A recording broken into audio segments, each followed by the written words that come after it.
بنی اسرائیل میں ایک نوجوان تھا، وہ اتنا نافرمان تھا کہ لوگوں نے اس سے تنگ آ کر اس کو نکال دیا بستی سے۔ بستی سے نکلنا بہت، چند دن کے بعد اس کے اسباب ختم ہوئے، کھانا پینا ختم ہو، بائی کارڈ کمل، نہ روٹی پہنچی نہ پانی پہنچا، سسک سسک سسک سسک موت کنارے آ لگا۔ جب اس نے موت کی آہٹ کو محسوس کیا تو اس نے یوں دیکھا کوئی ہے، کچھ نہیں نظر آیا، پھر اس نے یوں دیکھا کوئی ہے، اسے کوئی نظر نہیں آیا، پھر اس نے بڑی ندامت سے یوں آسمان کی طرف دیکھا اور کہا اور کیا کہا، یا من لا تضرہ الذنوب ولا تنقصہ المغفرہ، اے وہ رب جو معاف کرنے سے گھٹتا نہیں اور عذاب دینے سے بڑھتا نہیں۔ میں نے ساری زندگی تیری نافرمانی کی، مجھے سب نے چھوڑ دیا ہے، میری بے بسی پہ رحم فرما، میری آمد ہے، تو نہ مجھے چھوڑ کہ تیرے نیک بندوں سے میں نے یہ سنا ہوا ہے تو بڑا مہربان ہے، مجھے نہ چھوڑ۔ یہ کہتے کہتے وہ مر گیا۔ اللہ نے موسیٰ علیہ السلام سے فرمایا، موسیٰ میرا ایک یار جنگل میں مر گیا ہے، ایک یار میرا ایک دوست جنگل میں مر گیا ہے، اس کے جا کے جنازے کا انتظام کرو اور لوگوں میں اعلان کر دو جو اس کے جنازے میں شریک ہوگا آج وہ بھی بخشا جائے۔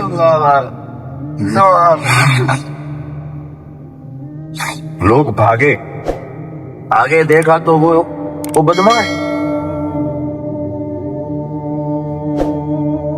لوگ کہنے لگے موسیٰ کیا کہہ رہے ہو، یہ اللہ کا ولی ہے، یہ وہی ہے جسے ہم نے دھکے دے کے نکالا، یہ وہ ہے،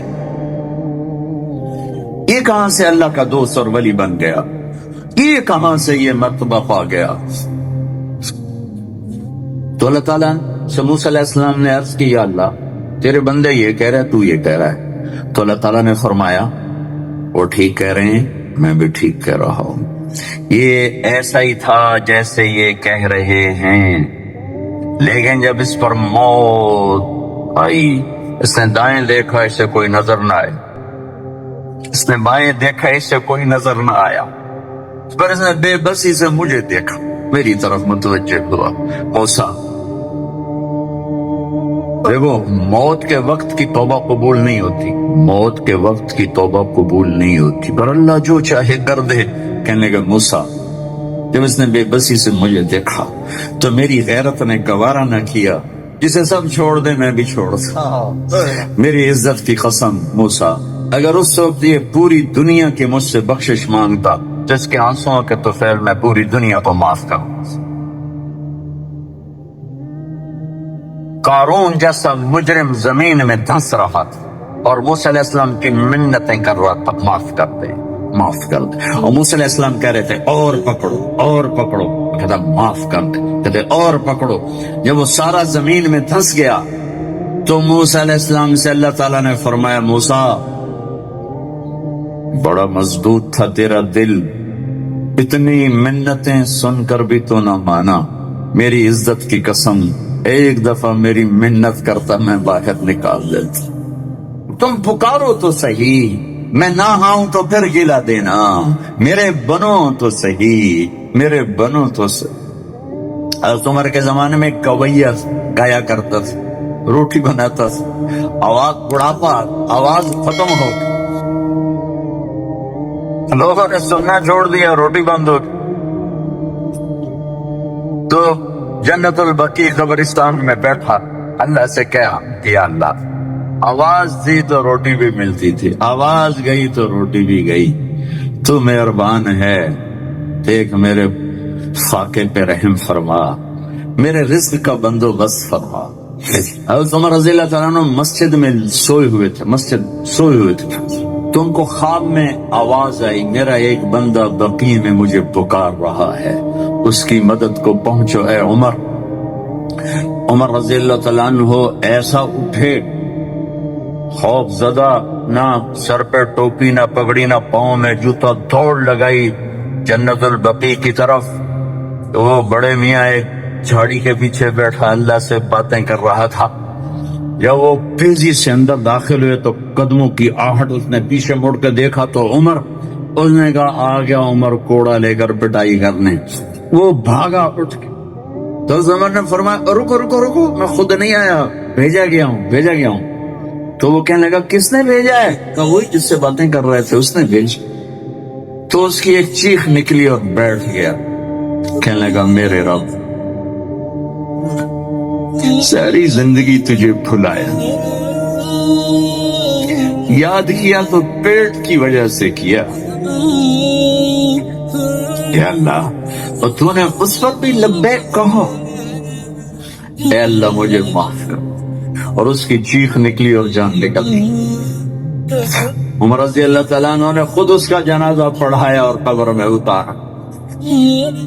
میرا ایک شاگرد ہے کراچی، اس کی مسجد کے ساتھ برابر ایک عورت لڑکیاں سپلائی کرتی تھی. غلیظ ترین قوم، گندا ترین دھندا. اس شاگرد نے میرے بیان کی کیسٹ اس کے بیٹے کو دی کہ بھئی یہ سن لو. پہلے دوستی لگائی پھر کیسٹ. وہ گھر میں سن رہا ہے، اس کی ماں آتے جاتے اس کے کانوں میں آواز پڑ رہی. وہ بھی آ کے بیٹھ سنتے رہی. کہنے کی دوبارہ لگاؤ ساری، پھر کہنے ایک دفعہ اور لگاؤ، پھر ساری. پھر کہنے کی یہ کس کی ہے؟ اس نے کہا مجھے بھی نہیں پتا کس کی ہے، مجھے تو مولوی صاحب نے دی. اس نے بیٹے کا ہاتھ پکڑا، مسجد کے دروازے پر آ. لوگ تراویح پڑھ کے نکل رہے. بلا لیا بچے کو، امام کو بلایا، کہا یہ کیسٹ آپ نے دی، کون ہے یہ؟ کہا میرے استاد نے طارق جمیل صاحب. وہ کہنے کی انہوں نے توبہ کی بڑی اچھی بات کی ہے کہ میری توبہ قبول ہو سکتی. کیا کام کرتی تھی وہ؟ میں دوبارہ زبان پہ لاتے ہوئے شرما رہا ہوں. کیا میری توبہ قبول ہو سکتی؟ کہا ہاں جی. وہ کہہ رہے ہیں اللہ کہہ رہا ہے تو قبول ہے. کہا اچھا پھر میں تیرے سامنے اللہ کی بارگاہ میں توبہ کرتی. اور اگلے دن اس نے مسجد میں تراویح میں آنا شروع کر دی. تراویح کے بعد جب دعا تو کہتی یا اللہ اگر میری توبہ قبول ہے تو مجھے اٹھا. ساری زندگی کام کیا میں نے بتا دیا. یہ 5واں روزہ ہے اور وہ روز تراویح کے بعد کہتی یا اللہ میری توبہ قبول ہے تو مجھے اٹھا لے. 29ویں تراویح سجدے میں اللہ نے اٹھا لی. ساری زندگی کیا کر کے گزری اور موت رابعہ بصری جیسی آئی. تو میرے عزیزوں، میرے بچوں، میرے بھائیوں، میری بیٹیوں، اللہ سے صلح کر، اللہ سے صلح کر. وہ ہمارا بن گیا تو من کان للہ کان اللہ لہ. ان وجدتنی وجدت کل شیء وان فتنی فاتک کل شیء وانا خیر لک من کل شیء. میرا بندہ میری طلب میں آ، میں ملا، سب کچھ ملا، میں نہ ملا کچھ نہ. من تقرب تلقیتہ من بعید. ساری زندگی نافرمانیاں کر کے ابے کہاں جا رہے ہو؟ یار اللہ کو منانے جا رہا ہوں. اور تو کہاں جا رہی؟ بڑی بھی کہ اللہ کو منانے جا رہی ہوں. بس اب اس بڑھاپے میں تیری کون سنے گا؟ دانت تیرے نہیں، دکھتا تجھے نہیں، چلا تجھ سے نہیں جاتا. اب تیری معافی کہاں سے ہو؟ اب تیری کون سنے؟ وہ کیا کہہ رہا ہے؟ وہ اوپر والا کیا کہا؟ من تقرب الی، جو میری طرف آتا ہے. جیسے سہارے سے آ رہا میں نے لیا چلو مسیح تیرا بنو راضی کر. میں کیا کرتا ہوں؟ تلقیتہ من بعید، میں آگے بڑھ کے اس کا استقبال کرتا ہوں. میں معافی مانگنے کے لیے جو آ رہا ہے میں اس کا استقبال کرتا ہوں. آیا میرا بندہ، میں تو کب سے انتظار میں تھا. ما من يوم إلا والبحر يستأذن ربه في أن يغرق ابن آدم والأرض تستأذن في أن تبتلعه والملائكة تستأذن في أن تعاجله وتهلكه. کوئی دن خالی نہیں جاتا جب سمندر پوچھتا نہیں اجازت دے، بہا دوں. زمین کہتی اجازت دے، دھنسا دوں. فرشتے کہتے ہیں اجازت دے، اڑا دیں گردنیں ان کی. اور جس کا میں نافرمان زمین تو میری طرح مخلوق ہے، پانی میری طرح مخلوق ہے، فرشتے میری طرح مخلوق ہیں، انہیں جوش آ رہا ہے اور جس کی نافرمانی ہو رہی وہ کہہ رہا ہے تو عبدی فانا اعلم بعبدی منکم، چلو چلو اپنا کام کرو، میں جانوں میرا بندہ جانے، میں جانوں میرا بندہ جانے، ان کان عبدکم فشانکم بہ، تمہارا بندہ ہے پکڑ دو، اڑا دو، مار دو، وَإِن كَانَ عَبْدِي فَمِنِّي وَإِلَيَّ عَبْدِي، اگر میرا بندہ ہے تو میں جانوں میرا بندہ، میرے بندے کو میرے سپرد کر دو، درمیان سے نکل جاؤ۔ وہ زبان حال سے کہتے ہیں تو پکڑتا کیوں نہیں؟ وہ کہتا ہے میں توبہ کا انتظار کر رہا ہوں، ان اتانی نہارا قبلتہ، ان اتانی لیلا قبلتہ، جس دن توبہ کرنے آئے ایک تانا نہیں سنے گا پہلے کتنے رہ گیا ہوں، ایک بول نہیں سنے گا، بڈھے وارے آ گئے ہیں، گڑے منہ نال آ گئے ہیں، ہن کدے آئے ہیں، ایک لفظ ایسا نہیں سنے گا پہلے کہاں تھے، اب کیوں آئے ہو؟ آؤ میرے بچوں، ہم اللہ سے آج صلح کر، من تقرب الی تلقیتہ من بعید، جو میری طرف آتا ہے صلح کرنے میں آگے بڑھ کے استقبال کرتا ہوں، اور اگلی بتاؤں ومن اعرض عنی نادیتہ عن قریب، اور جو نہیں آتا تو پھر میں خود اس کے پاس چلا جاتا ہوں۔ کدھر جا رہے ہو؟ اولک رب غیری، میرے جیسا رب کوئی اور تو نے ڈھونڈ لیا ہے جو میرے ساتھ جفاؤں کا معاملہ کر رہے ہو؟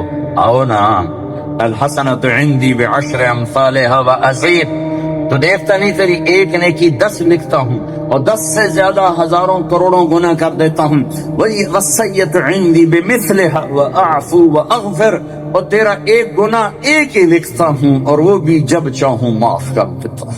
میرے پیارے دوستو، آج میں آپ سے ایک ایسے درد کی بات کرنا چاہتا ہوں جو نظر نہیں آتا لیکن ہر دل میں موجود ہے۔ ہم میں سے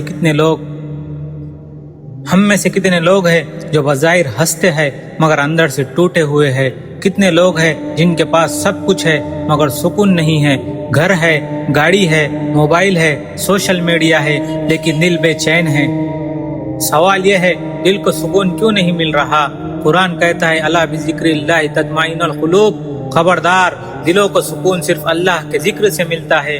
ہم نے سکون کو غلط جگہ تلاش کیا، ہم نے سمجھا پیسہ آئے گا تو سکون آئے گا، ہم نے سمجھا لوگ تعریف کریں گے تو سکون آئے گا، ہم نے سمجھا شہرت ملے گی تو دل بھر جائے گا، لیکن حقیقت یہ ہے دل دنیا سے نہیں بھرتا، دل اللہ سے جڑ کر بھرتا ہے۔ میرے بھائیوں، دل ایک خالی برتن کی طرح ہے، اگر اس میں دنیا بھرو گے تو شور ہوگا، اگر اس میں اللہ کا نام ڈالو گے تو نور ہوگا۔ ہم سارا دن مصروف رہتے ہیں، صبح سے رات تک دوڑتے رہتے ہیں، لیکن کیا کبھی 5 منٹ اللہ کے سامنے بیٹھ کر اپنے دل کی بات کی ہم نے؟ کبھی سجدے میں رو کر کہا یا اللہ میرا دل بے چین ہے، اسے سکون دے دے؟ ہم لوگوں کے سامنے اپنی پریشانیاں بیان کرتے ہیں، دوستوں کو بتاتے ہیں، سوشل میڈیا پر لکھ دیتے ہیں، لیکن اللہ کو نہیں بتاتے، حالانکہ وہ سب سے زیادہ قریب ہے۔ اللہ فرماتا ہے میں شہرک سے بھی زیادہ قریب ہوں۔ سوچئے جب رب اتنا قریب ہو تو تم ہم اکیلے کیسے ہو سکتے ہیں؟ دل کی بے چینی کی ایک اور وجہ بھی ہے، وہ ہے گناہ۔ جب بندہ گناہ کرتا ہے تو دل پر ایک سیاہ نقطہ لگ جاتا ہے، پھر دوسرا گناہ، پھر تیسرا، آہستہ آہستہ دل سخت ہو جاتا ہے، پھر نہ آنکھ میں آنسو آتا ہے، نہ نماز میں مزہ آتا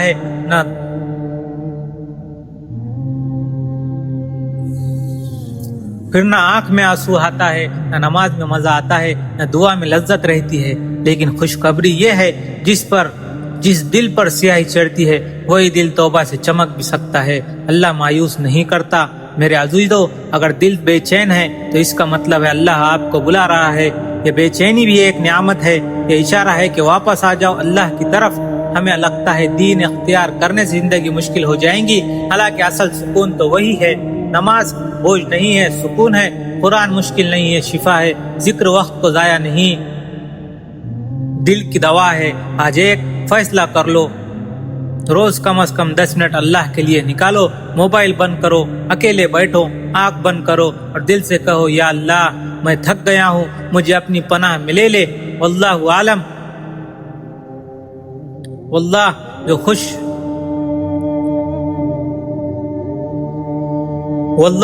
جو شخص اللہ کی طرف ایک قدم بڑھتا ہے اللہ اس کی طرف دوڑ کر آتا ہے.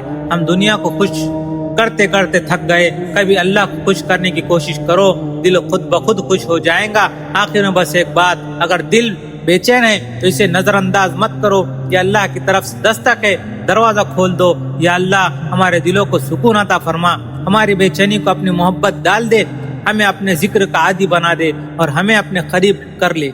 آمین.